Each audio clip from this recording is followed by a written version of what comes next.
नमस्कार, प्रणाम, सत श्री अकाल, आदाब। मैं हूं विवेक पांडे और इस समय मौजूद हूं घगसरा न्याय नगर पंचायत का जो है इस समय चुनाव जो है बहुत समीप आ चुका है। चुनाव को लेकर के जो है तमाम लोग राजनीतिक बिगुल बजा चुके हैं और चुनाव में प्रचार प्रसार बहुत तेजी से हो रहा है। जिस दौरान एक गांव में जनसंपर्क करते हुए यहाँ के एक लोकल प्रत्याशी, हम इनसे भी बातचीत करेंगे और चुनाव पे एक छोटा सा चर्चा करेंगे। नमस्कार सर, हम ये जानना चाहते हैं कि चुनाव तो बहुत नज़दीक है, ये न्याय पंचायत का चुनाव है, लगभग 27 गांव के वोटर हैं, तो कहीं ना कहीं कई लोगों की अलग अलग तरह के सवाल होते हैं प्रत्याशियों के प्रति। इस पे आपकी क्या विचारधारा है कि जनता के लिए आप क्या एक संदेश दें? चुनाव, मैं भारतीय जनता पार्टी का एक समर्पित सिपाही हूँ।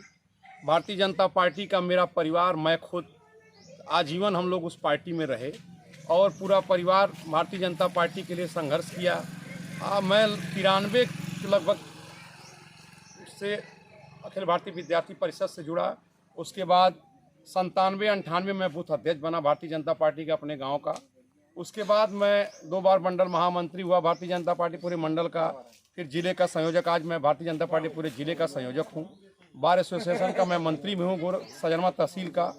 और हम लोग भारतीय जनता पार्टी की नीतियों को, महाराज जी की नीतियों को, योगी मोदी और सारी नीतियों को गाँव में, गांव घर घर जा करके हम लोग जनसंपर्क कर रहे हैं। भारतीय जनता पार्टी के पक्ष में माहौल बना रहे हैं कि हमारा प्रत्याशी कमल का फूल है। भारतीय जनता पार्टी यदि हमको मौका देती है कि आप ही है वहाँ के प्रत्याशी हैं, उसी के लिए हम अपना प्रचार प्रसार कर रहे हैं। भारतीय जनता पार्टी के संगठन का काम भी मैं कर रहा हूँ, क्योंकि भारतीय जनता पार्टी में संगठन का जिले का पदाधिकारी हूँ। और उसी निमित्त हम लोग कई गाँवों में, लगभग सुबह से हमारे 5-6 गाँव में हम लोगों ने घर घर जाकर मोदी और योगी की नीतियों को बता रहे हैं। विकास के लिए इस नई नगर पंचायत बनी हुई है, यहाँ विकास की अपार संभावनाएँ हैं। गांव गली गली देख रहा हूँ, कई रोडें खराब है, कई लोगों को शिकायतें भी आ रही हैं कि इस काम को होना चाहिए, वहाँ नोट किया जा रहा है। जहाँ उच्च जगहों पर बात करना पड़ रहा, बात किया जा रहा है कि इस काम को कराया जाए।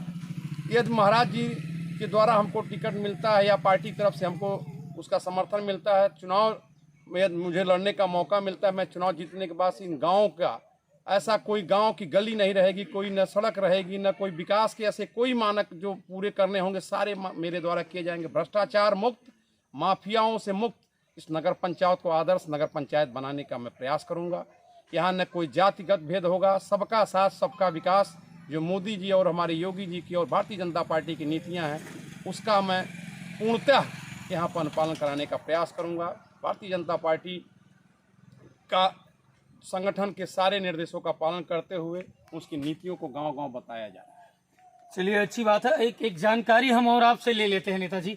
ये बताए, आम जनमानस के मन में एक सवाल, जब मैं काफ़ी गांव में गया हूं तो आम जनमानस के मन में एक सवाल था कि जो है न्याय पंचायत होने से, नगर पंचायत न्याय पंचायत होने से लोगों को इसका लाभ क्या है, हानि क्या, जरा इसके बारे में भी आप बताएं। नगर पंचायत अभी तक ये सारे गांव थे, एक तरह से नगर पंचायत बनने के बाद अब यह टोटल एरिया एक तरह से शहरीकरण कहा जाता है। नगर पंचायत का मतलब है शहर।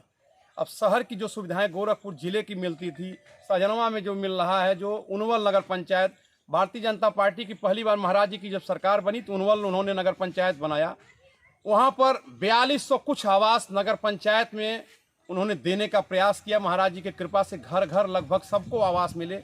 उसमें 2.5 लाख रुपए तक आवास के लिए पैसा मिलता है। ग्राम सभा में वह पैसा कम मिलता है। और विकास के लिए भारतीय जनता पार्टी की सरकार जब से आई है, महाराज जी की विकास की कोई योजना उनके द्वारा कहीं विकास के लिए आप मांग करिए तुरंत पूरा होता है। ऐसा कुछ नहीं, बस उनके संज्ञान में जाना चाहिए।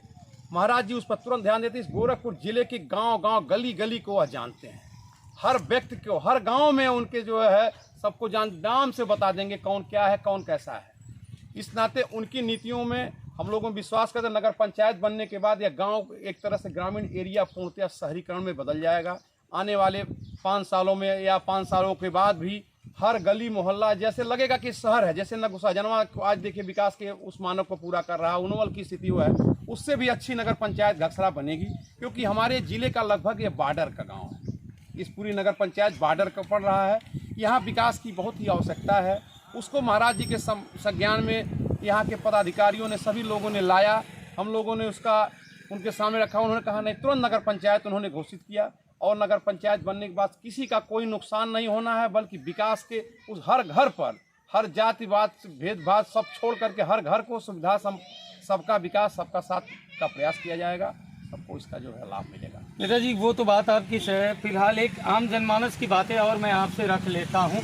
लोगों के मन में एक सवाल और था जो मुझसे लोग हमेशा पूछते हैं कि वैसे तो प्रत्याशित तमाम जो है चेहरे आ रहे हैं राजनीतिक मैदान में, न्याय पंचायत के चुनाव में तमाम चेहरे हमारे आपके सामने, सबके सामने नजर आ रहे हैं, लेकिन वही लोगों का कहना है फिलहाल आपको लेकर के, विशेष मैं आपकी बात कर रहा हूँ, आपको लेकर के वहीं कुछ लोगों का कहना था कि जो तहसील की राजनीति करते हैं, दिन भर तहसील से ही वक्त नहीं मिलेगा तो आम जनमानस के सहयोग कैसे करेंगे, उन 27 गांव की जनता की समस्या कैसे सुनेंगे, क्योंकि लोगों का ये भी कहना है जो तहसील से उन्हें मौका फुर्सत नहीं मिलता है तो आम जनमानस के बीच में कैसे पहुंचेंगे। जब इसको भी साफ कर देते तो अच्छी बात। अब कौन कहता है इसको तो मैं नहीं कहता हूं, लेकिन आज के डेट में भारत के सर्वोच्च पदों पर भारत का प्रथम राष्ट्रपति राजेंद्र प्रसाद एक अधिवक्ता थे, पी चिदम्बरम, कपिल सिब्बल, सुषमा स्वराज सभी टॉप क्लास के अधिवक्ता रहे जो सुप्रीम कोर्ट, हाई कोर्ट में प्रैक्टिस किया, और उनके कार्यकाल को लोगों ने देखा कितना अच्छा उन्होंने काम किया। कई ऐसे लोग हुए जो अधिवक्ता हैं, अधिवक्ता के साथ साथ पेशा उन्होंने किया। अधिवक्ता रहेगा समाज का एक ज्ञाता होता है, समाज को एक ज्ञान देता है। अब जब आदमी अनपढ़ रहेगा, उसको ज्ञान, जब उसकी शिक्षा दीक्षा नहीं रहेगी तो समाज में लोगों को क्या क्या सुविधाएं मिलनी चाहिए, सरकार से क्या है, उसकी मांग ही उस जगह पर नहीं कर पाएगा तो भ्रष्टाचार को बढ़ावा देगा, अपनी बात सही फोरम पर रख नहीं पाएगा। या डीएम से बात करना, या एसडीएम से पढ़ना, या माननीय मुख्यमंत्री या कहीं भी जो पढ़ा लिखा व्यक्ति रहेगा उसको जो है वो पूरा करेगा। मैं उसको जो भी कहते हो उसके लिए हम पीछे नहीं जाएंगे। मैं बार एसोसिएशन का मंत्री जब से बना हूँ, आप लोग हमारे कार्य को जाकर तहसील में किसी भी अधिवक्ता से ईमानदारी से पूछिएगा कि साल भर पहले उस बार एसोसिएशन की क्या स्थिति थी, आज की स्थिति क्या है, मेरे अंदर क्या क्षमता है, क्या प्रयास है, मैं जो मेरी क्षमता उससे ज़्यादा और रह गई। वकालत की बात, कोई भी काम तहसील या जिले पर किसी न किसी के माध्यम से होता, मैं अपनी मांग वहाँ पूर्ण जोर से रख सकता हूँ। और वकालत इस नगर पंचायत की मांग होगी, जनता यहाँ की सभी लोग कहेंगे कि नहीं तो मैं वकालत भी छोड़ने को तैयार हूँ। उस सारे पदों से मैं रिजाइन करूँगा। इस नगर पंचायत के विकास के लिए भारतीय जनता पार्टी से मुझे टिकट मिलता है तो मैं चुनाव लड़ूंगा। जनता हमको उसका मिल देती है कि आपको जो है चुनाव में जीत रही है, तो सारे चीज़ों को मैं छोड़ने को तैयार हूँ। उसमें हमारे लिए कोई बाधा नहीं बनेगी। लेकिन एक अधिवक्ता समाज के बारे में सभी लोग कहते हैं कि संभ्रांत में आते हैं, तो उसके लिए जो है भाई हमारा वकालत ये वकील बनना उसके लिए बाधक नहीं बल्कि सहयोगी होगा उस नगर पंचायत के विकास के लिए। धन्यवाद। तो आपने देखा किस तरीके से नेताजी अपने विचारधाराओं को रखे हैं। रही बात आम जनमानस की, तो आम जनमानस को अपने वोट को बेकार नहीं करता, क्योंकि एक वोट इंसान की एक बहुत बड़ी जिंदगी है।